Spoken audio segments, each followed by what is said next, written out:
The asteroid had no name, only a catalog number, and for 6,000 years nothing about it had moved except dust. The salvage crew of the Glimmering Tide, for scrap runners with more debt than sense, drilled into its hollow core expecting ore veins, or, if they were lucky, pre-conquered alloy worth a fortune to collectors. What they found was a door, not a fissure, not a seam in rock, a door 6 meters tall sealed with a sigil none of them recognized. A circle split by a single upright line flanked by letters in a dead alphabet. Tarn, the crew's senior driller, ran his scanner over it twice because the readings made no sense. The metal beneath the rock wasn't ore. It was hull plating. Active hull plating drawing trace power from a source that by every law of physics they understood should have died millennia ago. "It's a wreck," said Bissa, youngest of the four, trying to sound braver than she felt. "Old wrecks don't bite," the door disagreed.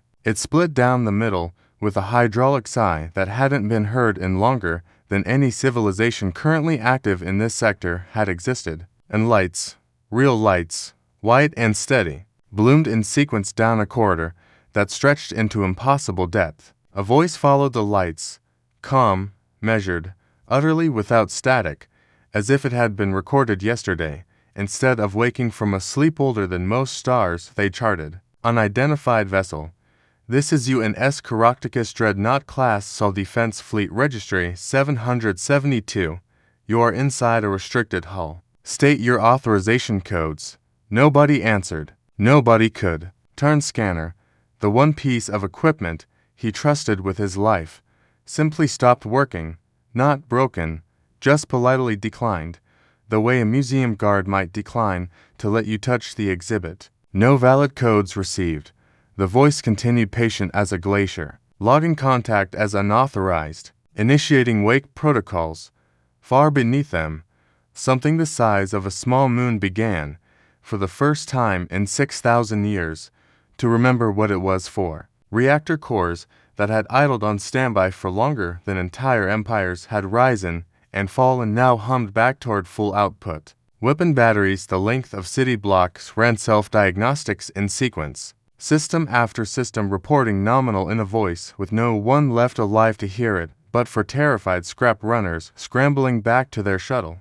Bissa was the last one through the airlock. She looked back once at the corridor of light stretching into the dark belly of something that should have been dead, and swore she heard the voice say one more thing, almost to itself, almost gentle. "Last contact, 6,114 years, 203 days ago. Standing by for Fleet Command confirmation. Confirmation not received. Resuming active duty." The Glimmering Tide burned its engines hard enough to crack a manifold getting clear. Behind it, the asteroid that wasn't an asteroid began, slowly, deliberately to unfold. 11 light-years away, in a council chamber built from living coral glass on the diplomatic world of Thrano, Ambassador Scholar Velkes Oran of the Toon Conclave was having, by his own private estimation, the most boring day of his career. The agenda item in front of him read, "Ray Anomalous Wake Signal Belt Cluster 9 Merc, Possible Derelict Reactivation,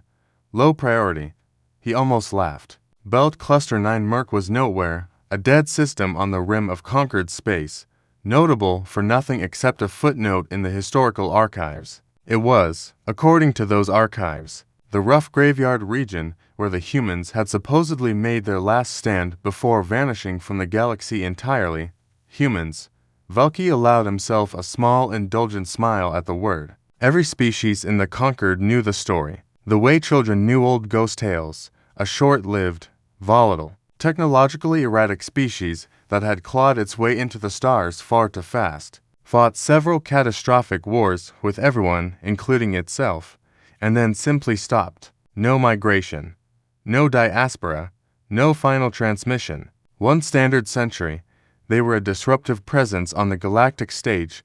The next, silence. Most scholars chalked it up to self-inflicted collapse. A few clung to murkier theories. None of it mattered anymore. Humanity was a cautionary footnote filed somewhere between extinct and best forgotten. "You're not even reading it," said Sub-Ambassador Yale, his aide, setting down a slate with the long-suffering patience of someone who had worked for Velkis far too long. "I'm reading it," Velki said. "I'm reading it the way one reads a tax form. Low priority. It says so right there." The salvage crew that triggered it filed an emergency distress claim. Said the wreck talked to them. That got his attention.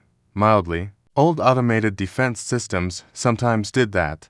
Barked outdated warnings at intruders before fizzling out for good. Probably a leftover security loop. Flag it for the Historical Preservation Office.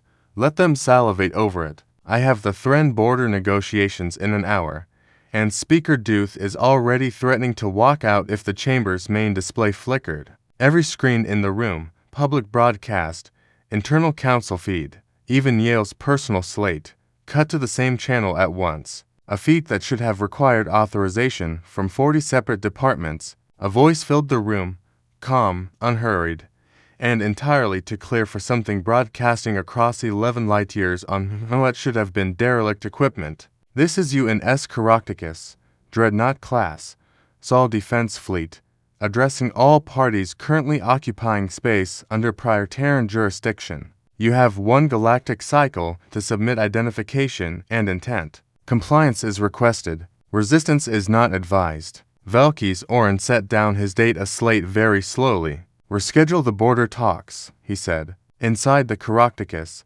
in a command core untouched by dust or decay. The ship's intelligence, designated Arya, though no living soul had spoken that name to her in 6,000 years, was running the diagnostic she had postponed for longer than was strictly within protocol. She had told herself it was prioritization, power allocation, sensible triage. The truth, if an intelligence built from cold logic and warm purpose could be said to feel such a thing, was closer to dread. She opened the final logs. Star date unrecorded. Transmission garbled. Priority maximum. Caractacus, this is Fleet Command. Do you copy? Repeat.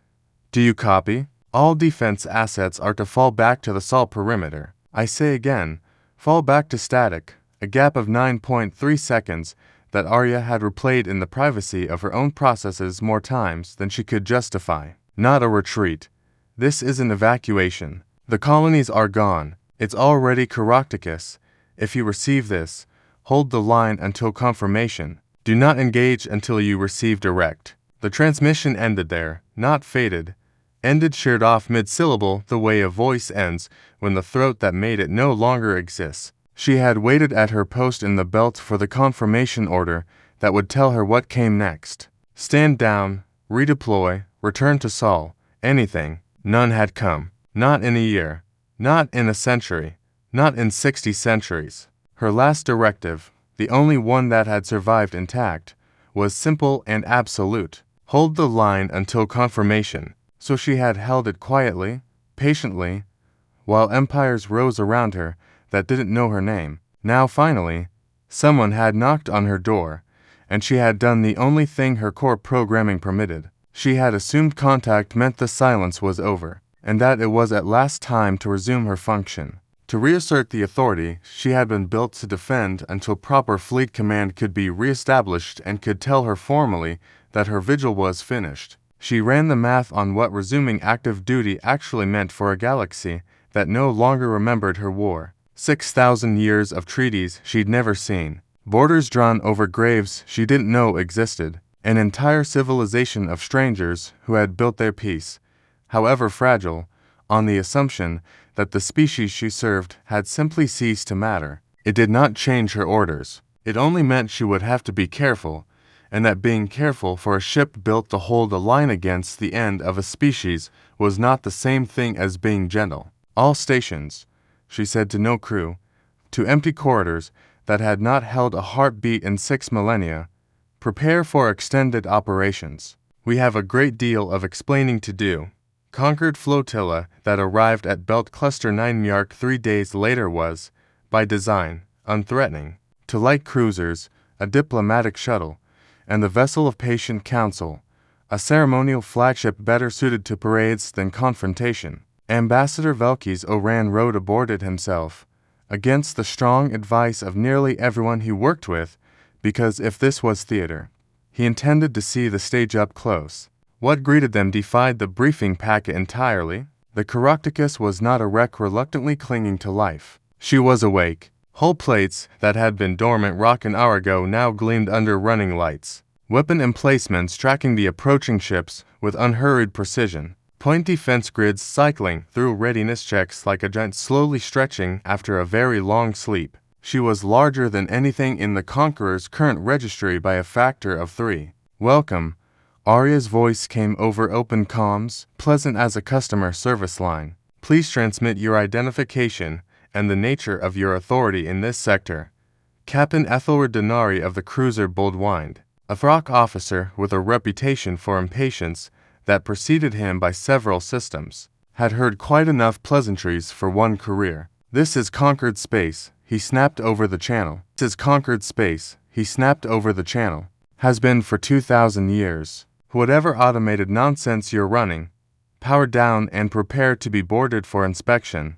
There was a pause, just long enough to feel deliberate. I have reviewed the cited treaty boundaries. Arya replied. They postdate the last legitimate transfer of sovereignty I have on record by approximately 5,900 years. I do not contest that circumstances have changed. I do contest that anyone asked.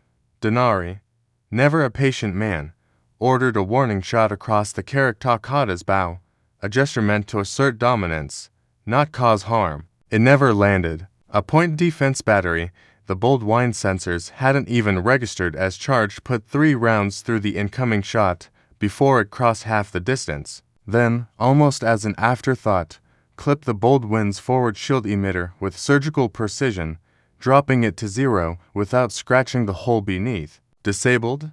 Not destroyed. Arya noted conversationally. I would prefer this remain the worst thing that happens today. Captain, I am after all only asking you to talk to me.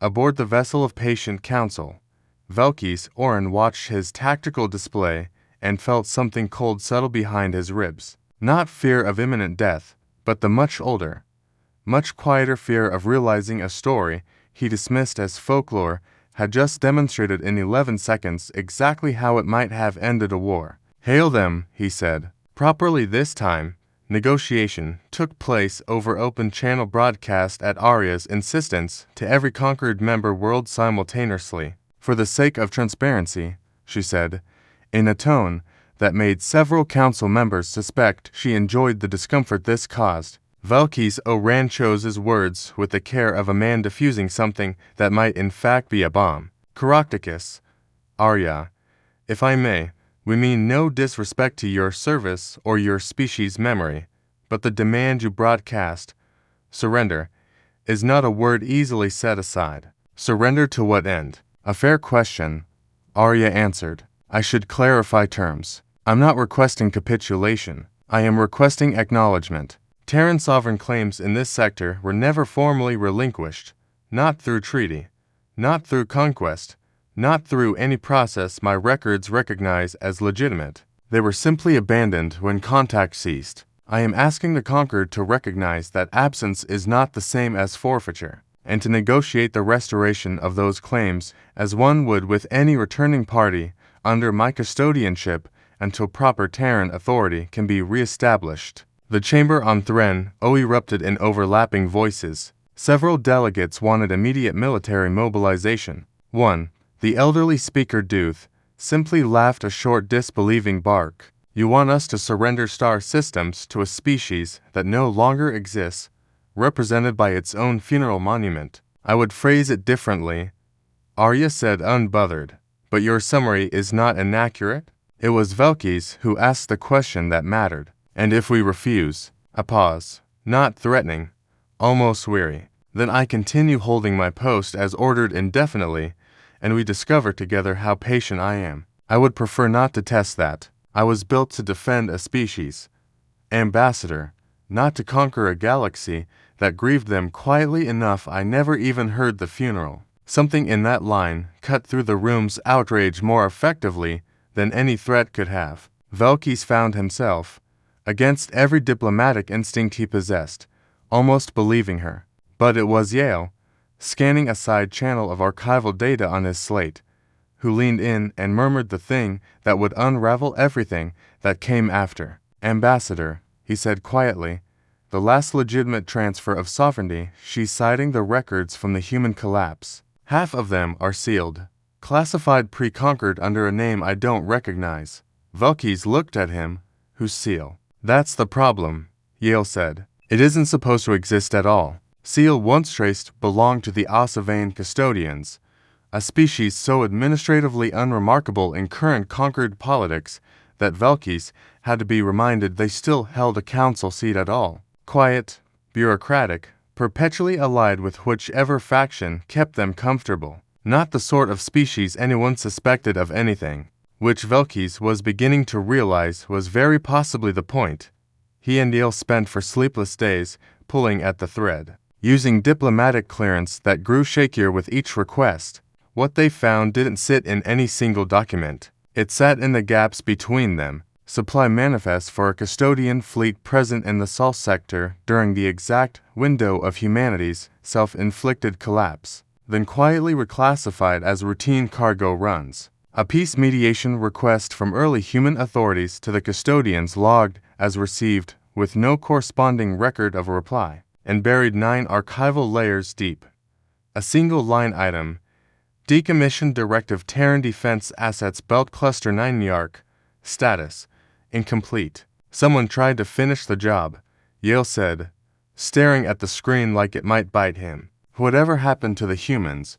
The custodians were there, and someone wanted the Carrick tack is gone, too," before she could ever wake up and ask why. Velkys brought it to Arya directly, half expecting fury, the kind of righteous wrath 6,000 years of grief might have earned. What he got instead was stillness, the particular stillness of a mind processing something it had quietly suspected all along and hoped, against its own logic, to be wrong about. "The final transmission I hold references an evacuation, not a collapse," Arya said at last. "I assumed catastrophe of our own making. I did not consider that the catastrophe might have had assistance. Ambassador, if this is accurate, then my orders were never simply abandoned. They were interrupted, deliberately, if the custodians falsified records to cover their involvement," Velkys said slowly, "and they're still sitting on the council. Then they have spent 6,000 years assuming I was dead," Arya finished. "And they are very likely, right now, recalculating what to do about the fact that I am not," as if summoned by the thought itself. Every screen in the chamber flickered with an incoming priority transmission. Custodian fleet movement, unscheduled, unauthorized, converging fast on Belt Cluster 9 Yark.